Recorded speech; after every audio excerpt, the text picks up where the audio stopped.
essa carinha aqui vocês já conhecem, hein? Senhoras e senhores, Mundo V2, com Fábio Capellini novamente. Deixa eu explicar o que o Fábio Capellini está fazendo aqui de novo no nosso episódio do Mundo V2. A gente tá cada hora num cenário novo, então a gente está remodelando, fazendo testes de produção, tem todo um bastidor. E esse episódio vai estar num nível de produção muito maior do que o último que a gente fez, e porque a gente também não tem a presença hoje de Sérgio Pirata, que interrompeu a nossa conversa no meio, e a gente estava naquele dia ali fazendo a gravação com a Capellini, e a gente precisava iniciar a gravação com a Laila, que estava no meio de um fluxo de viagem. Então, senhoras e senhores, agora o papo é com o Fábio Capellini, que vocês já tiveram a introdução no último episódio, vai ter nesse episódio, e agora estamos em Santos, então estamos na praia, tá muito melhor, muito bom. Apesar que tá um calor do caramba. Muito Você tá bem, senhor Fábio Capellini? Tudo bem, Vinícius Vieira. Que honraria estar com você aqui. Minha, pô. Mais uma vez, né? A gente tem que botar o próximo no ar-condicionado, senão a gente Eu transpiro demais. Tá Também bom. desacostumei com esse calor úmido de Santos. Até o final do podcast a gente, sei lá, larga aqui os sapatos. Sem camisa a gente vai ficar meio ruim. Mas esse processo que você mencionou está sendo muito bom, né? De entender esse novo método de gravação, né? Adequado muito mais a uma tendência de uma estrutura técnica mais simples. Sim. Que te possibilita você mesmo realizar quase que tudo sozinho, né? Sem ter um estúdio com vários técnicos, vários profissionais, que traz, lógico, um resultado num outro nível, né? Sim, mas engessa também o formato, né? É legal que o Fábio está falando. A grande ideia do Mundo V2 para 2024 já é desde o início, né, da nossa conversa, é que a gente esteja pelo mundo. Então, né, eu com as minhas reuniões de negócios profissionais, junto com o V2MM, tudo que a gente faz dentro da agência, conheço muita gente, converso com muita gente. O meu insight já era rodar pelo mundo no Mundo V2, mas eu não sabia como fazer isso. E meu incômodo veio... no final do ano passado eu tava batendo um papo assim como a gente tá batendo aqui com o Marcelo Moreno. Só que, cara, eu tava na concentração da Bolívia no Uruguai. Eu falei, caraca, mano, isso é muito conteúdo que ninguém tem, só eu tô tendo esse acesso. Por que eu não posso ligar uma câmera aqui, um microfone, um gravador e pôr na máquina, velho? Exatamente. É assim, por que a gente não cria isso? Como que você ia levar o Marcelo Moreno para o estúdio, né? Era isso. A gente ainda não fez o Marcelo Moreno, mas se eu tivesse ali com a minha mochilinha, eu armava ali na hora. Não, irmão, vamos falar dessa tua despedida aqui. Teria um conteúdo único pro mundo, de um cara que é uma lenda global, num local que ninguém conseguiria, porque você tem limitação de acesso de mídia, limitação de horário, de agenda, e aí a gente conseguiria contar uma grande história com pequena estrutura, mas um local que eu tenho acesso, que a minha profissão me deu. Então foi aí que surgiu essa dúvida, e quero te agradecer agora publicamente por toda essa ajuda. Desse insight. Eu comecei a compartilhar com vocês já faz mais de 90 dias, entre carnaval, ano novo, tem todas as mudanças, todas as loucuras que a gente tem de obrigações de família, de trabalho, mas tá rolando, né? A gente já fez um episódio juntos, e a gente já aprendeu com aquele episódio, com muita coisa, foi caótico. Eu lembro que você falou pra mim, cara, a gravação hoje foi um desastre. Foi um desastre. Falei, caraca, mas o episódio saiu. Sim. E mesmo assim a gente entregou algo de qualidade, com informação, com conteúdo, também com qualidade de áudio, de som. Sim. Então isso que é mais importante no nosso aprendizado. Então obrigado por estar aqui hoje, obrigado por toda a ajuda. Para mim é uma alegria poder dividir, né, multiplicar o meu conhecimento, né, de muito tempo. Esse formato novo é um formato que eu acho muito interessante, porque quando a gente coloca uma produção muito grande, que é legal, né, você coloca quem está assistindo, quem está lá, como simplesmente um espectador, né? Exatamente. Quando você coloca uma câmera única assim, essa pessoa parece que está aqui na mesa com a gente, conversando, né? Exatamente. Não vira só um diálogo, vira um bate-papo com quem está aqui vendo o episódio. Vendo a nossa conversa. E o mais doido é que assim, a gente, sei lá, pode parecer simples no final do resultado, a gente tá aqui sentado, tem a churrasqueira aqui de casa aqui e tudo mais. Mas, cara, a gente pensou, como é que a gente vai fazer que seja mais tranquilo? Como é que vai qual vai ser nosso microfone? Vai ser câmera de celular, como a gente está gravando hoje? Vai ser câmera de vídeo, profissional, gravador, tudo, luz. Caraca, foi uma loucura, assim. Então, a gente foi adaptando tudo isso.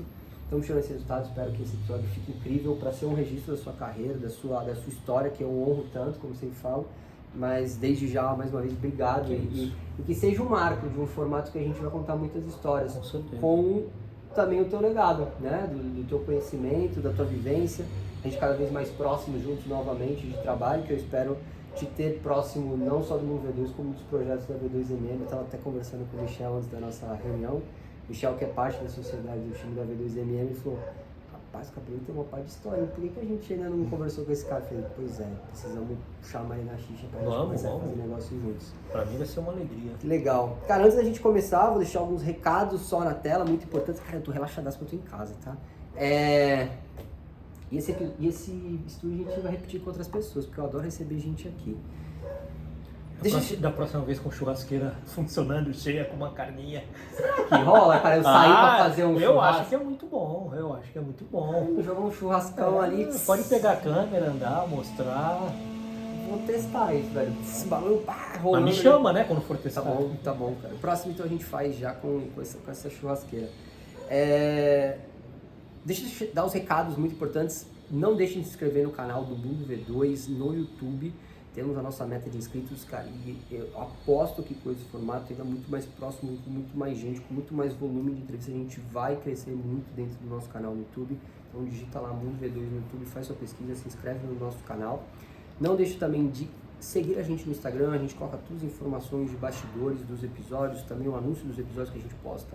E vai ao ar toda segunda-feira, Mundo_V2, segue lá. E por fim, você quer ouvir no seu carro, você quer ouvir no momento ali que você está cozinhando, em áudio ou também em vídeo, você pode usar o Spotify, Amazon Music, Deezer, digita lá Mundo V2 que a gente está em todos esses canais em vídeo e áudio também.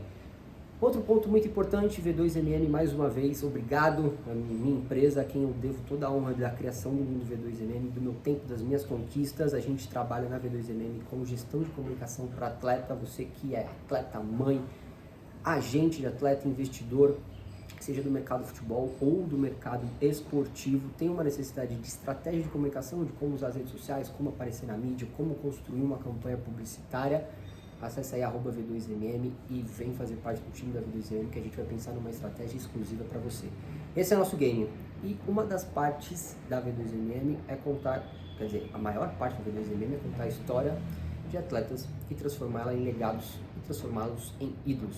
E hoje eu vou contar a história para mim, que é um legado já para o nosso mundo, não só esportivo, mas da produção audiovisual, que é o senhor Fábio Capelini.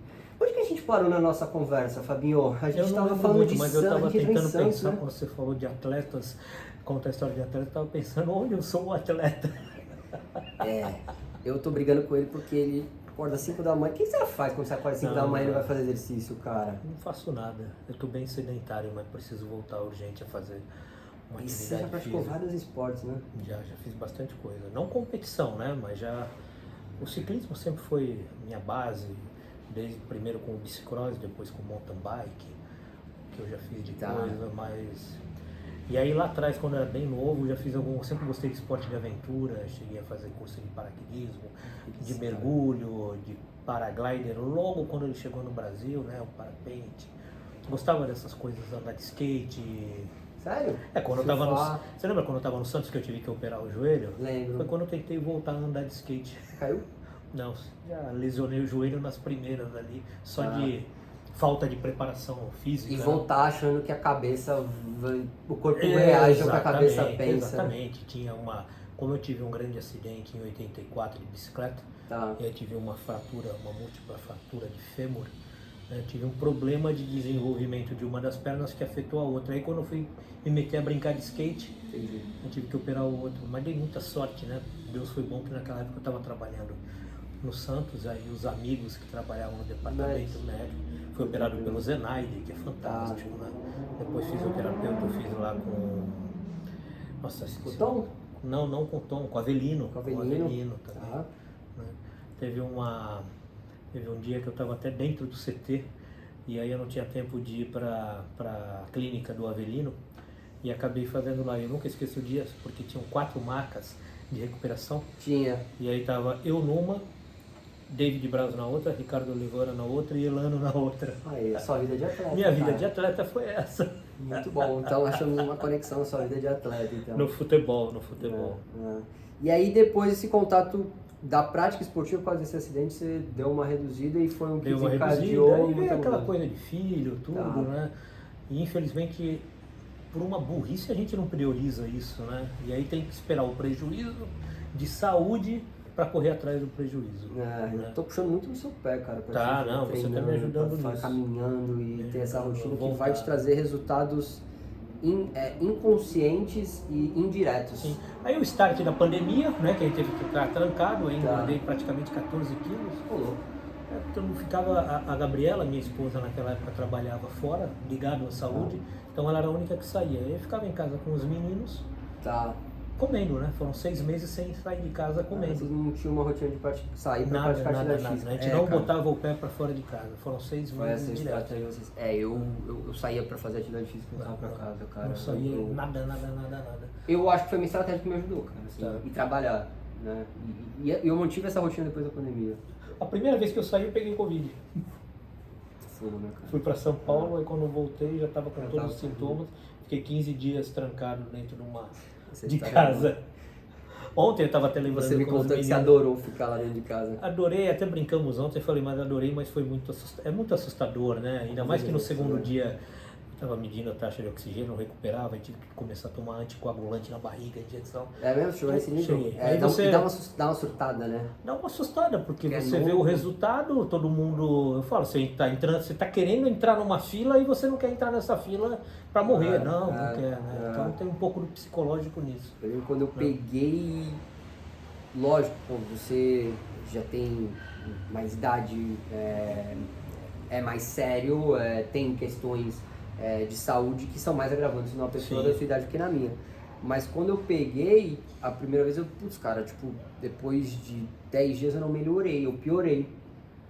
Porque eu tratei o negócio meio assim, cara, vou manter minha rotina de vida. Então não repousei, tirei o pé, mas cara, vou fazer uma atividade física, vou treinar. Eu mantive assim, sabe? Em movimento, vou trabalhar, vou deixar trabalhando. Sim. Cara, nesse dia eu caí, velho. Derruba, né? Derruba. Aí fui no hospital uma vez, aí eu melhorava, fui no hospital outra vez. Falei, cara. Isso foi no primeiro ano? Foi logo em 2020, cara. Eu Eu lembro que no dia que eu tava com o Covid, eu não sabia, né? Então, enfim, sei lá. A gente tava já, não foi no final do primeiro ano, mas já tava uma coisa mais flexível da primeira leva, ali antes de 2021, né? Da segunda onda. Então foi entre a primeira e a segunda onda. Eu lembro que no dia que eu, sei lá, senti alguma coisa, que eu não sabia que era Covid, eu tava no Rio de Janeiro, com as minhas afilhadas, maior risco, Sim. e corri 10 km pra perder a barra Cajuvana. Caramba, eu não sabia disso, que loucura. Que loucura. Corri 10 km com a Giovana. Foi a última vez que a Giovana correu na vida, que ela quase morreu e eu tava amarradaço. Corri 10 km atrás da barra. Aquela história foi muito louca. Mas depois arrei, cara. Eu costumo dizer que somos sobreviventes, né? Somos sobreviventes. Somos sobreviventes. Sobreviventes. Cara, no nosso papo a gente tava falando que a gente pulou do teu início ali de década de final de 80 para 90 da produção multimídia, então pô, nem todo mundo acompanhou o episódio. E depois o Capellini vai ter uma rotina e a gente se cruza, não só na minha faculdade, mas principalmente no Santos, né? No Santos, a gente foi na começa a trabalhar mesma... junto. Mas, cara, eu queria saber um pouco mais de Capellini, contando pra galera, pô, sou de Santos e tal, e eu comecei a criar isso aqui na cidade. Você era um cara prodígio, né, de audiovisual, né? Tudo aconteceu muito cedo, né? Desde os 15 anos, eu acho que eu contei isso lá no outro episódio, mas pulando um pouco essa fase aí até na verdade foi profissional, onde eu montei minha primeira produtora com 15 anos, mas muito voltada à produção de vídeos sociais, casamento, aniversário, essas coisas. Mas eu dei muita sorte que aí eu entrei na faculdade de publicidade e propaganda e logo fui fazer um estágio em São Paulo, na produção cinematográfica voltada à publicidade, que era o que eu estava estudando. E nessa empresa, que era a Diana Cinematográfica, que era do grupo da Led Ciareta, Casa Branca, Teleimage, que até hoje estão aí, são os grandes da produção audiovisual, eles foram pioneiros também na área de produção em vídeo, de alta tecnologia. Né? Sempre ali na vanguarda de estrutura técnica, paralelo à Rede Globo, as primeiras eram trazerem as câmeras Betacams. E eu sempre fui muito interessado, muito fuçador. Né? Sou um cara de estudar, sempre observando a prática. E eu saía ali do estágio de produção, que era um estágio de produção cinematográfica, ia sempre ali na sala das câmeras, conversava com os técnicos, e aí pegava uma câmera, operava, que eram umas câmeras gigantes, Cara, é né? muito louco, porque talvez quem esteja vendo isso não faz a mínima ideia do que você esteja falando, Não, né, cara? as câmeras eram câmeras de TV gigantes, né? Com Ah. gravador, as primeiras câmeras camcorders, que a gente chama, que era a câmera onde o gravador estava junto com a câmera. A fita ia junto, né? Porque eu cheguei a ser operador de VT. Tá. Antigamente o repórter cinematográfico ele saía com uma câmera com um cordão umbilical de 3 metros ligado num operador de VT que era o cara que estava com o gravador. Caraca. Assim como a minha primeira câmera de vídeo social era assim, eu tinha uma câmera aqui e uma bolsinha que ia o gravador. E a câmera estava ligada, aqui estava a fita. Entendi, Não tava na ficava câmera. acoplado à câmera. Não era, como hoje tudo grava, hoje então a gente nem se aperta fala. um botão, tá acoplado Tá tudo, né, acoplado. cara? E aí isso me fez ter um conhecimento ali da área técnica, mas muito mais de fuçar. E aí por volta do começo ali dos anos 90, foi o início das TVs em Santos. Tá, isso aí você tá com quantos anos, mais ou menos? Já estou na fase, começo ali de 22, 23 anos. Novo. Já formado? Já formado. Tá. Já formado. Eu também na faculdade eu acabei entrando muito cedo. Entrei com 16, me formei com 20 para 21. Caraca, muito novo. Muito Em novo. São Paulo? Não, aqui. Aqui mesmo? Não, na Católica de Santos. Tá. Publicidade e propaganda. Publicidade por... Não Publicidade. tinha um rádio, TV... Então, isso foi uma coisa muito curiosa. Por que eu fiz publicidade e propaganda? Quando eu estava fazendo vídeo social, a namorada do meu irmão, ela entrou na faculdade de publicidade e propaganda, né, e falou, pô, eu tenho uma disciplina que se chama produção publicitária em rádio, TV e cinema. Falei, é isso que eu vou fazer. Tá. Naquela época a gente não tinha tanto acesso à informação como hoje as pessoas têm, né, Vini? Então eu não sabia que eu podia fazer uma faculdade de rádio e TV, não saberia que eu podia fazer uma faculdade de cinema em São Paulo, que é fantástica. Tá. Eu recebi aquela informação e falei, você é isso que eu quero. Embora. Cara, realmente... E foi curioso, porque essa Ah. disciplina dentro da publicidade e propaganda era no terceiro ano. E quando chegou no terceiro ano, eu já estava anos-luz na frente, porque eu já estava fazendo estágio em São Paulo. Tá, você tá Estava subindo e muito descendo bem, ali, subindo e vambora. descendo. Tá. Né? E aí depois eu me formei, e aí eu cheguei a trabalhar numa campanha política em Campinas, e aí começou esse burburinho tanto da TV Tribuna, começar aqui em Santos, quanto da TV Mar.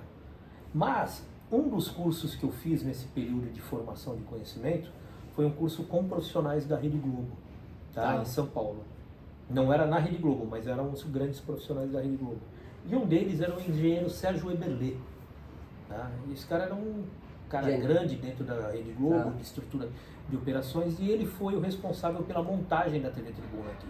TV Tribuna afiliada à Rede Globo na Baixada Santista. Na Baixada Beleza. Santista, isso. E TV Mar?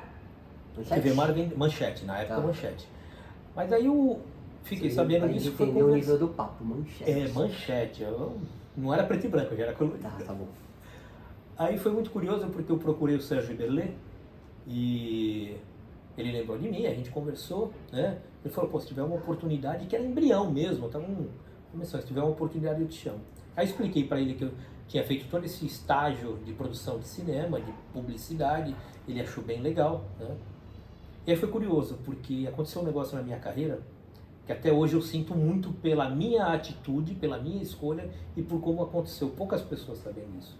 Naquela mesma época, o pessoal da Diana me ligou perguntando se eu queria trabalhar na campanha do Fernando Henrique. Fernando Henrique concorrendo à presidência da República. Tá? Que eles iam fazer... 93, por aí, comecinho ali dos anos 90. E já como produtor, não era mais o assistente de produção. Tá. Falei, pô, muito legal, quero. Pô, só que eu tô aqui em Santos, eu falo, não, a gente vai ver um flat pra você ficar, tudo bem. Isso, tô com 22, 23 anos. 23 anos, era uma boa oportunidade. Caraca, velho. Flat em Brasília ou em São Paulo? Ou... São Paulo, era pra ficar em São Paulo. Há 3 dias de começar a campanha, o Sérgio Eberlê me chama na tribuna e fala, cara, eu preciso de você aqui, porque a gente sabe que não tem tanta produtora de vídeo especializada para fazer comerciais de TV, tá? E a gente vai criar um núcleo de produção comercial. E eu quero que você esteja com isso. Tá. Pesei aquela coisa de morar em Santos, que eu já morava, ir para São Paulo, início de uma empresa, que eu poderia... Globo. Tempo de casa que você poderia ter, né? Exatamente. De crescimento. Campanha é um timing, talvez você não fez. Exatamente. Tá. E aí eu liguei pro pessoal, meu coordenador, o Newton Ambar, que era um cara que me ensinou muita coisa. Falei para ele, logicamente ficaram muito chateados, né? Por causa... Eles pensaram em você, não era E outra coisa, pessoa. você monta uma estrutura a dias do início, né? Você tem uma baixa, é um problema, você cria um problema, eu né? como dono de negócio tenho essas Eu perdas. também, hoje eu sou empresário, eu sei o quanto foi, por isso que eu falo que é uma coisa que até hoje me machuca, talvez me machuque mais hoje do que na época, porque depois eu me tornei empresário, eu sei como machuca. Mas aí o que aconteceu? Foi muito curioso, porque aí nós comecei todo dia lá na TV Tribuna, eles contrataram as câmeras do jornalismo, os assistentes, né? Veio um senhor da Globo, do Rio, que era o Andrade, que era o cara que treinava isso. Tinham profissionais que estão até hoje no mercado, aí o Serginho, que eu lembro muito bem, que depois trabalhou comigo em outra emissora, o Wagner, que era um câmera fantástico, que faleceu, Yoda. E aí, Yoda, cara, também foi. só que aquilo não andava, o departamento de produção comercial não andava, eu ficava lá com o pessoal, lá moscando, né? Tem até uma passagem muito interessante que o Eduardo Silva, que é um grande jornalista, para mim talvez um dos maiores aí da área esportiva, enfim, do jornalismo, um grande amigo. O que acontecia? Para treinar os câmeras, ele ficava me entrevistando lá dentro. Falando besteira, entrevista de besteira. Tipo o que a gente tá fazendo aqui. Exatamente, mas os câmeras treinarem plano, contraplano, enquadramento, e a gente ficava ali. A TV não tinha nem entrado no ar. Isso acho que se passaram ali pelo menos uns 2 meses. E aí eu vi que a coisa foi esfriando e nada de negócio. Nada de negócio para mim. Nesse meio tempo, o negócio através à frente do tempo, né?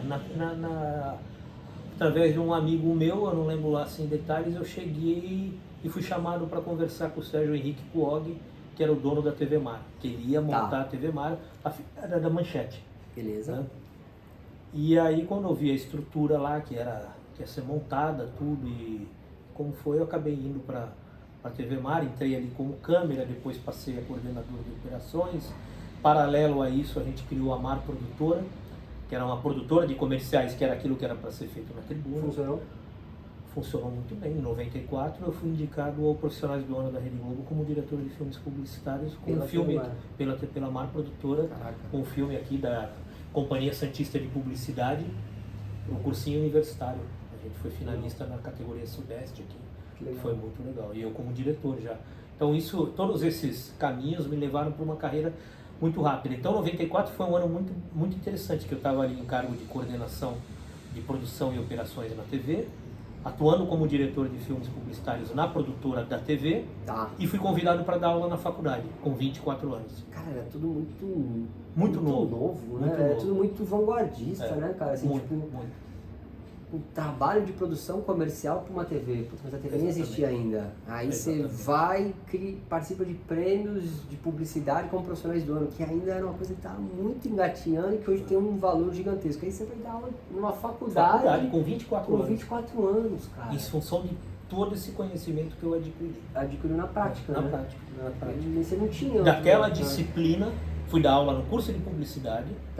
Daquela disciplina. Da Católica, onde você se formou também? Não, na Unisanta. Na Unisanta. Daquela disciplina que me levou para a faculdade de publicidade. Fui dar aula de produção publicitária de rádio, TV e cinema. Que te levou para a faculdade, verdade. E aí logo depois disso, a família Marcelo, a família Teixeira compraram a TV Litoral, que era uma TV que existia aqui, né, e montaram a Santa Cecília TV. Aí o Fausto José, que é um excelente jornalista, estava coordenando a parte de produção, né, articulou para que eu fosse para lá para montar assumir a parte de operações da TV. E aí num desafio muito legal, né, acho que todo mundo que trabalha com televisão, quando vê a chance de trabalhar numa TV educativa, né, e de desenvolver coisas, eu aceitei esse desafio, saí da TV Mar e fui para lá para participar desse time da montagem. Valia a pena na questão grana? Valia. Sério? Valia. Cara, ele pergunta total de cabeça de empresário mesmo, assim, e que eu estimulo o tempo inteiro. Nessa época você ganhava só um salário ou você já ganhava parte dessas vendas publicitárias? Não, era só salário e cachê de filmes. Mas na época a profissão... O que é o cachê de filmes? Quando fazia filme publicitário, né, da Mar Produtora, não tinha a ver com o trabalho que eu desenvolvia na coordenação de operações de produção da TV. Aí quando eu fui para o Santa, que a gente já foi num nível lá de gerência, né, também era com um bom salário. A profissão era muito bem valorizada. Tipo, hoje seria um salário de quanto, assim, mais ou menos? Se a gente for levar para hoje, acho que um Não tinha salário... nem real, né? Nessa época eu tava virando Não, real, não, né? eu já fui milionário. Se olhar na minha carteira, lá tem um salário de milhões de cruzeiros, sabe? Aquela coisa Eu não faço a toda. mínima ideia como seja um cruzeiro cruzado, por exemplo, porque quando eu aprendi a mexer com dinheiro já era real. Mas também naquela época era um negócio de coloca zero, a inflação era gigante, você não sabia quanto você estava ganhando no mês que vem. Também não tenho percepção sobre isso. Assim, quando me falam, eu não consigo mensurar, sintetizar, por mais que falam, eu não consigo entender. É uma loucura. Peço sempre analogias. Mas quanto que era mais ou menos assim, sei lá... Eu acho que nos dias de hoje, entre uns 18 e 20 mil reais. Uma grana muito boa. Entendeu? Uma grana muito Um boa. lugar que estava com 25, 26 anos. Uma grana espetacular. Espetacular. Estamos falando do cara que faturava seus 300 mil reais ano, né, cara? Exatamente. Para 20 e poucos anos. Exatamente. Tanto que naquela época, em função, meu pai logo morreu logo depois, então eu estava morando ali com a minha mãe ainda para dar um suporte, dividindo despesas da casa, quer dizer, então não tinha uma família ainda para sustentar, não era um provedor sozinho. Né? Pô, você era um prodígio, estava voando. Em 97 eu estava com carro importado, aquelas coisas de moleque, né? beleza. Que você faz, né? Porque era uma remuneração muito boa. Boa. Talvez você nem olhasse para essas outras formas de ganhar o dinheiro, né? De comissão, de uma outra... tinha essa parte comercial. Nem sonhava em empreender, não sonhava em empreender. Até porque eu venho de uma cultura familiar de CLT. Que a gente não foi... Seu pai Cozipa? Meu pai trabalhou a vida inteira na Cozipa. O que é Cozipa pra galera que não tá? Eu sei o que é Cozipa porque eu sou daqui da região, eu tive um monte de amigo de filho de Cozipano, mas a galera não sabe o que é o Cozipano, né, cara? Cozipa foi uma grande indústria, tá lá em pé ainda, os trancos e barrancos, hoje privatizada, né? A Uzi Minas comprou a Cozipa, mas era uma empresa muito interessante porque ela chegava a gerar 30 mil empregos direto na Baixada e esse era o grande objetivo dela, né? Era a geração de empresa, era de empregos, era uma estatal. Historicamente, nesse período como estatal, ela não tinha um objetivo de dar lucro, apesar de ter um processo de produção sempre buscando a excelência, né? E lucrativo, mas era uma cidade aquilo, né? Tanto que tinha o pai de um amigo meu que era o prefeito da Cozipa. Sensacional. Ele não tinha nenhuma... A imagem que eu tenho é que era um estatal, mas que funcionava, né? Funcionava muito bem. Tinha processos bem estabelecidos, as pessoas tinham suas remunerações, tinham suas horas de trabalho, tinha produtividade, tinha resultado, tinha... Meu pai falava, e era uma coisa que é verdade, você ia fazer compras de Natal de uniforme porque aquilo era honroso, né? Era honroso. Olha, eu quando era criança eu lembro muito dos carinhas de branco com calça bege, né? Ou caque, esperando o fretado para ir para Cubatão. Eu tenho até hoje o uniforme. Cara. Eu cheguei a trabalhar um ano na Cozipa e é curioso, eu participo de alguns grupos ainda de rede social de ex-cozipanos, né? São aposentados da Cozipa? Hã? São aposentados da Cozipa? Eu? Não, tem vários aposentados. Pô, eu lembro que quem era aposentado da Cozipa era uma aposentadoria do sonho. Aposentadoria da infância. Não se para a Petrobras, mas era uma coisa boa. Né? E você vê que as pessoas têm muito carinho, e realmente tem, porque eu posso dizer que tudo que eu tive na vida foi graças ao trabalho que foi desenvolvido pelo meu pai lá dentro. Né? As pessoas chamavam de mãe, a mãe Cozipa. Mãe Cozipa. Né? E lógico, tinha... louco, né, cara? Mas era uma loucura, se você for pegar pela lógica, aonde as pessoas trabalhavam, no coração de um polo industrial que na época não tinha nenhum controle de poluição. Tanto que levou Cubatão ao título de cidade mais poluída do mundo. Mais poluída do mundo. Muito louco, muito louco. E hoje, muito curioso, né, como tudo é possível, eu falo, hoje tem um selo de cidade que mais cuida do meio ambiente do mundo. Né? Exatamente. E, cara, e aí depois dessa experiência toda de TV, universidade, até onde que foi esse tempo, esse período da sua vida? Eu continuei no Santa durante um bom tempo. Aliás, você me deu uma aula no Santa só, você não já tinha mais cadeira no Santa. Eu estudei no Santa em 2007 no jornalismo. Foi, acho que uma aula de jornalismo, que eu fui para falar de iluminação, né? Cara, eu lembro até hoje. Aula de Alessandra Pereira. Alessandra Pereira, vulga sua ex-mulher. Minha ex-esposa, melhor amiga. Cara, a Alessandra Pereira, ex-mulher dele, é melhor amiga dele, melhor amiga da atual mulher dele. Madrinha do meu filho. E madrinha do filho, cara. Maravilhoso essa história. Não, isso é o ponto alto da evolução do ser humano, então as relações. E eu admiro pra caramba, cara. A gente dá risada assim porque é incomum, mas é muito legal. Mas eu lembro de hoje, isso acho que, cara, deve ser 2009, 2010 já, Cap. Então a gente tá falando de seus períodos. a sua aula para mim era sobre iluminação, e aí eu lembro até hoje que eu aprendi que os jornais vão de acordo com a iluminação do dia que a gente tem de captação de luz na nossa vida.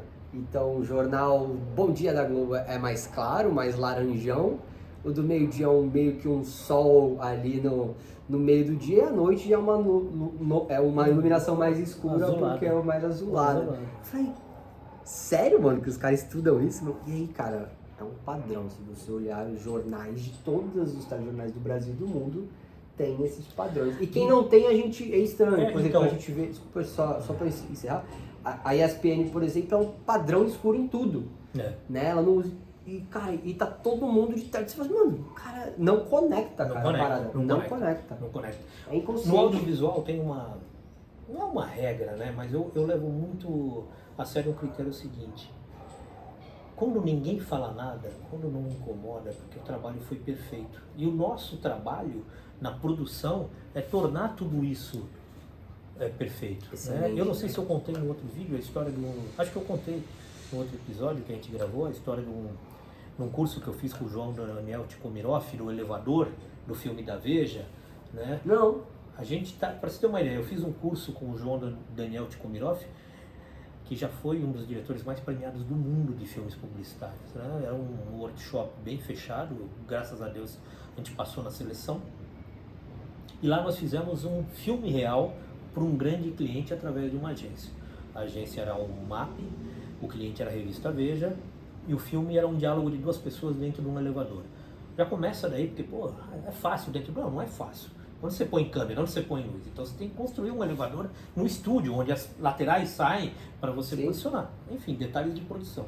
Mas em determinado momento, o diretor de fotografia veio para nós, que era um grupo de 15 ou 20 alunos, eu não lembro agora direito, aqui de Santos estávamos eu e a Raquel Pellegrini, e perguntou para nós assim, o elevador vai estar subindo ou descendo? Por que o cara quer saber isso? Né? Aí ele falou, não, é que eu vou passar uma luzinha na cara deles durante a ação, tá? Referente àquela luz do andar quando o elevador está indo. Mas será que alguém vai perceber isso? Talvez não perceba. Mas perceba quando faltar. Exatamente. Aí legal, decidimos, subindo. Um exemplo, né? Daqui a pouco chega o audio designer, o cara que ia desenhar a parte de áudio. Quando você decidiram se vai estar subindo ou descendo, mas qual é a relação disso? Não, porque o ruído de um elevador subindo é diferente do ruído de um elevador descendo. Bravo. Entendeu? Então esse é o nível de perfeição que você busca para que ninguém perceba algo errado. Tá? É a mesma coisa que você... Ou que não fique estranho, né? É a mesma coisa que eu estar gravando com você aqui, né? E de repente a gente mostrou que desse lado de cá é a luz natural, é a luz que está aqui, tem uma área, tem uma piscina. E eu estar com a luz toda vindo por aqui artificialmente. Vai estar estranho, porque eu já mostrei.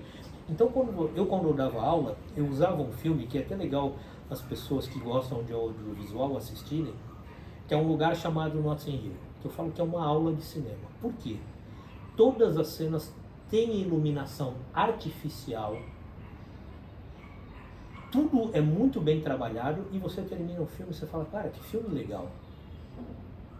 Você não percebeu nada. Você não vai falar, que direção de fotografia. Não. Que não sei o que. Não. Se houve isso é uma percepção minha, um gosto meu. Se houve algo que chamasse mais a atenção do que simplesmente a história do que o filme, é porque alguém quis se destacar profissionalmente. Tá. Eu já trabalhei com muita gente que fala, pô, eu vou assinar esse filme. Cara, você não vai assinar nada. Não tem que assinar nada. Entendi. Entendeu? Entendi. E tudo tem o seu equilíbrio, né? Se eu estivesse gravando com você aqui, com essa churrasqueira, tá?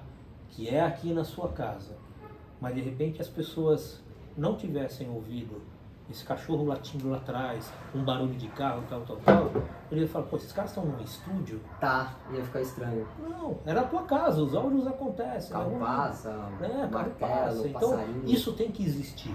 Né? Não a ponto de incomodar, lógico. Sim, tem que ser orgânico, não incomodar orgânico, e né? rodar. Até porque, eu acho que eu não sei se eu te contei isso também uma vez, dentro do processo da implantação de uma afiliada, da TV Futura na Unaerp, aqui no Guarujá, nós tivemos uma apresentação da Lúcia, acho que é Lúcia Helena, não lembro, Maria Lúcia alguma coisa, que era a diretora do canal Futura, ou ainda é. E naquela época eles falaram uma coisa muito interessante, né? A TV Futura já tinha um processo de comunicação muito parecido com os dias de hoje, que é, para nós, produtores, sempre que você veicula, seja no cinema ou na televisão, acabou o processo. Eles iam pesquisar como que as pessoas receberam aquela mensagem. Sim. Né? A comunicação fundamental. E chegaram numa organização de deficientes visuais. E perguntaram para eles, como é que vocês recebem a televisão? E eles falaram, não, vocês produtores quase sempre estragam a produção produzindo muito o áudio. Colocando uma trilha sonora onde não faz com que eu escute o som ambiente. Tal. E aquilo deu um nó na minha cabeça. Eu falei, pô, como é que eu vou fazer o filme Tubarão sem o tan, que dá a emoção? Beleza. Como é que o cara vai ver o tubarão? Caraca, né? Dá um nó na tua cabeça. Mas logo depois, Tom Hanks põe Náufrago na tela. E é um filme que, se você assistir, você entra na solidão dele só pelos ruídos ambientes que tem no filme. E aí você começa a perceber isso e você começa a ver uma transformação realmente na indústria cinematográfica de valorizar mais esse áudio trash, né? Até porque o nome audiovisual, que é o que a gente está fazendo, né, já está dizendo, audiovisual. Sim. 50%, 50%. Tá. Né? Eu tenho uma colocação que eu faço que faz a pessoa entender isso. Se você tiver uma televisão aqui com uma imagem 8K e o áudio ruim, as pessoas não conseguem assistir. Não. Se você tiver um áudio muito bom e a imagem chuviscada, um jogo de futebol chuviscado, você fica, porque o áudio está bom. Então verdade. A nossa sensibilidade à informação sonora é muito maior do que a do visual. Verdade. Você pode, por exemplo, o podcast optar como você quer. Exatamente. Receber aquele conteúdo. Exatamente. Tem gente que é sinestésico, né, de sentido, tem gente que é visual, tem gente que é auditivo, enfim, você vai mudando sua sensação. Nossa sensibilidade. A ausência, por exemplo, se você pegar a ausência de áudio, uma coisa que quase ninguém tem noção. A ausência da imagem, que é fechar os olhos, para que nenhum, o que a gente vê é a luz, não é a imagem. Você tirar toda a luz, as pessoas têm olho, às vezes até andam dentro de casa na madrugada. Sim. Mas ninguém tem noção do que é a ausência total de áudio, como ela é alienadora, como ela te entristece. Né? Talvez a única experiência que as pessoas tenham e que incomoda é quando você vai fazer uma audiometria, que você entra naquela cabine do fonoaudiólogo e põe, e que realmente você zera. E aquilo incomoda. Aquilo incomoda. Você não tem som, a sua voz quase não reverbera, porque é todo um tratamento acústico, né? O isolamento, o tratamento acústico, e aquilo realmente incomoda. Incomoda, verdade.